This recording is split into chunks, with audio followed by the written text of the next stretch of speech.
Happy Sunday, everybody. Hope we're all having a good one. In whispers, we govern. Through the elements, we obscure. We are the remembered. We are the returned. We are the whispers. Got a message popping out from Ra, Horus, and Set as issuing an omen under Psalm 9, verse 6. Psalm 9:6 states, "The enemy has come to an end in everlasting ruins. Their cities you have uprooted. The very memory of them has perished." This verse speaks of the finality of God's judgment on those who oppose him, highlighting the complete and utter destruction in their work and their legacy. The enemy has come to an end in everlasting ruins. This portion emphasizes the complete and irreversible destruction to the enemy's power and influence. Their cities you have uprooted. This refers to the complete dismantling of their structure, their infrastructure, and even their settlements. The very memory of them has perished. This signifies the obliteration of their legacy, history, and any trace of their existence. We've got North Node conjuncts the Sun, which is understanding the karmic lessons. When the Sun conjuncts the North Node, it mirrors the qualities of an opposition where your mission may demand significant sacrifices. The North Node represents conscious motivations relevant to the present and the future, characterized by a desire for unfoldment of appropriate changes. This would also highlight any workings with Hecate, as she does demand a sacrifice. That doesn't mean go kill people and animals. People in general always misinterpret that term. Sacrifice could be the ego, the self, the delusions, the hindrances, the limitations. It has many aspects that only once you see through the veil you can comprehend the complexities and intrinsic nature of the term itself. We got Lilith squaring the Sun, which is understanding the power play and dominance, which has been a consistent ongoing aspect. Lilith often manifests in individuals who are fiercely determined and outspoken about societal injustices, serving as catalysts for change. This suggests that Lilith coming through ones of developed gifts to set fire to the stage of falsities and illuminating that which has been hidden through brute force or isolation. With the backing of the Sun and Lilith, we have a duality of light and dark unifying to close a very big chapter. We got Chiron trine the Sun, speaks of embracing your deepest self-expression. You have a unique sense of purpose and a mission to make the most of life's challenges. This placement can also indicate a strong self-awareness and the ability to understand the root causes of one's own pain and suffering. Now, dualism. In detriment, this can manifest physically through disabilities, health issues, problems with self-image. Individuals might struggle with their self-perception, feel insecure, self-conscious about their appearances and personalities. You might have body dysmorphic disorders, manic episodes, any kind of borderline states, anything of a mental incapacity or perceptual view, in other words.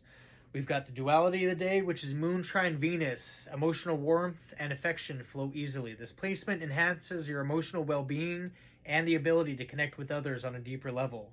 You may also have a particular love for comfort and food and find enjoyment in the simplistic pleasures of life. Now, with this in flux, depending on where you are on the wheel of life, this is generally positive, but this aspect can sometimes lead to being overly complacent, indulgent of the pleasures of life, and potentially relying on charm rather than effort. In some cases, individuals may become overly attached to their home and family, finding it difficult to venture out and pursue independent goals. Got to save self in order to save the whole. Moon trine Jupiter. This is referencing your happy place. With your Moon trine Jupiter aspect, you have an eternal spring bubbling up from somewhere deep, unperturbed by life's storms and dramas. Somebody generally very unfazed and unbothered by a lot of things. This placement suggests a natural sense of emotional security, contentment, and a predisposition towards optimism. It fosters a positive attitude and a capacity to find joy and happiness in everyday life. This aspect enhances intuition, allowing for a deeper understanding of situations and enabling individuals to make wise choices. Make good choices. Don't be silly. It also signifies a love for learning and a natural aptitude for acquiring new knowledge and skills, especially in areas related to health, wellness, and self-improvement.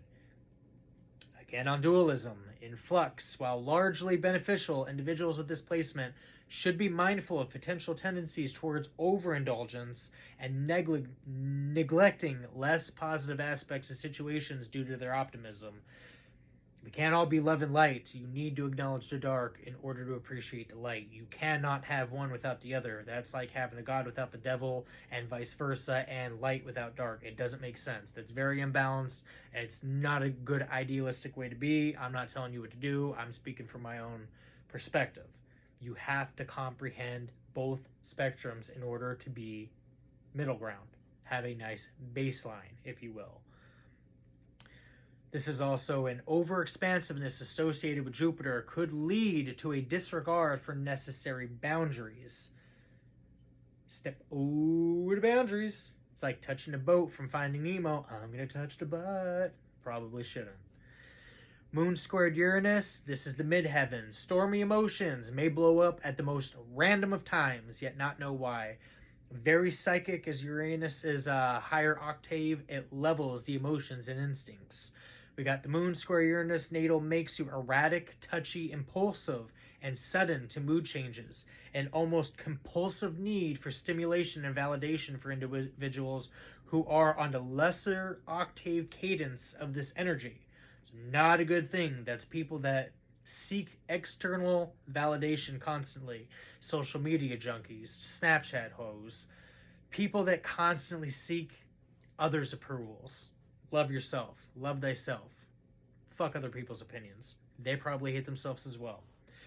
We got Moonshine Lilith embracing the taboo and cosmic insight. You welcome the exploration of taboo emotions. You inherently understand that emotions are vast and varied. Lilith is all about embracing your power, specifically sexually, the power of the darkness, but is part of all of us. Moon is about everything emotional. With Moonshine Lilith, this brings an abundance of charm, persuasion, and sorcery. This is witchcraft of the highest caliber. It's known for its connection to primal instincts and hidden powers. You may have a strong sense of intuition and even psychic or spiritual abilities. When awoken, naturally or by intentional disruption, trigger or designed, almost set up scenarios.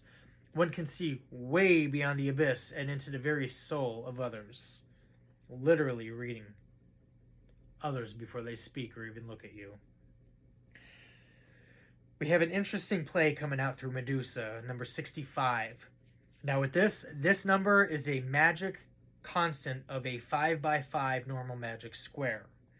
The 65th demon is Andrelphus coming through, and Andrelphus holds the rank of a Marquis and commands 26 legions of spirits. He is known for teaching astronomy and geometry and possesses the ability to transform people into birds. Andrelphus is described as appearing first in the form of a noisy peacock, then as a human. Andrelphus possesses a variety of abilities related to ice and manipulation. These include creating and controlling ice, manipulating the weather, and even freezing individuals with a gaze. He is also shown to be intelligent and strategic, using his intellect to influence situations and manipulate others for his benefit. So if someone were to say, attempt, a freeze spell on someone working directly with Andrelphus, one could reverse manipulate the energies through cryokinesis abilities and divert the sad attempt. Ice manipulation. So if somebody's using a freezer spell on somebody and they pick up on that, cryokinesis is not going to be your friend at all. No. It's literally going to hit everybody around you, your circle, your family, hopefully not your kin, God forbid, but sometimes that's the fact because they're sending things that attack their kin, and blood beget blood. That's the natural law of order.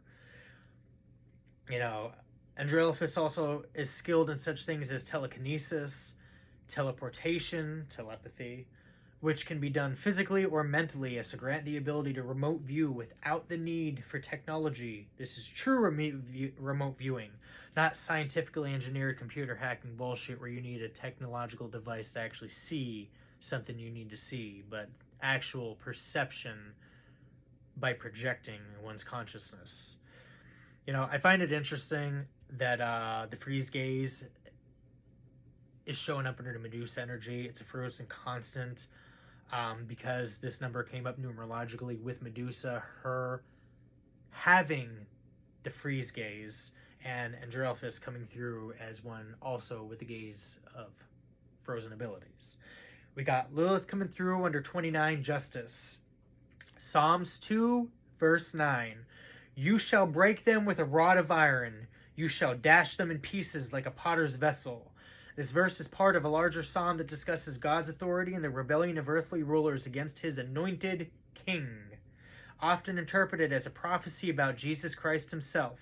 The imagery of the rod of iron and the potter's vessel emphasizes the power and decisive nature of God's judgment against those who oppose him, according to some interpretations. This also comes through as the Seven of Wands or the Seven of Scepters. This card, when not reversed, often represents a time of overcoming challenges and achieving victory. It suggests standing your ground and defending your position, no matter where you stand on either side. Stand in your shit if you're stepping in it. The Arcanum 29 of the Tarot is domesticity as an act of concord, symbolizing the virtue of human domination by means of persuasion. It's a reminder to trust your intuition and divine guidance. Number 29 symbolizes transformation, spiritual growth, endings, and new beginnings. It also indicates that it is time to give up the past and embark on a new beginning. Again, elevation is key. Evolution and ascension is the ideal.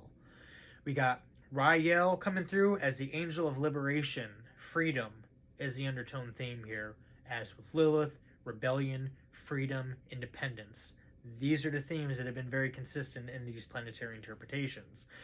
Its energy is leading us to high peaks of our consciousness and allowing us to see life from a more global, elevated point of view, to transform the illusions and limitations that we may experience on a daily basis.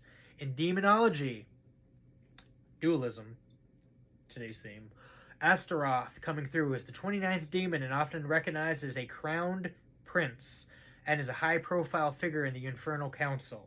He is associated with the cardinal directions of the East and is known as the patron of battles, eater of souls, and father of executioners. So if you are on the karmic aspect, this demon will be soon coming for you in forms of... The term adjustment or the adjuster came out. So we got something under the guise and influence of an adjustment coming through. Balance is imperative. We got the North Node coming through to finalize this interpretation. Fulfilling karmic cycles. North Node 19 was the number. Seeing 19 can also be a sign that you're completing a karmic cycle and you're ready to move forward with new lessons learned. We had the demon Salos coming through with this one, granting benefits related to love, relationships, and reconciliation of self and others. So hopefully you guys found this entertaining. I'll see you on the next one. Make good choices, everybody.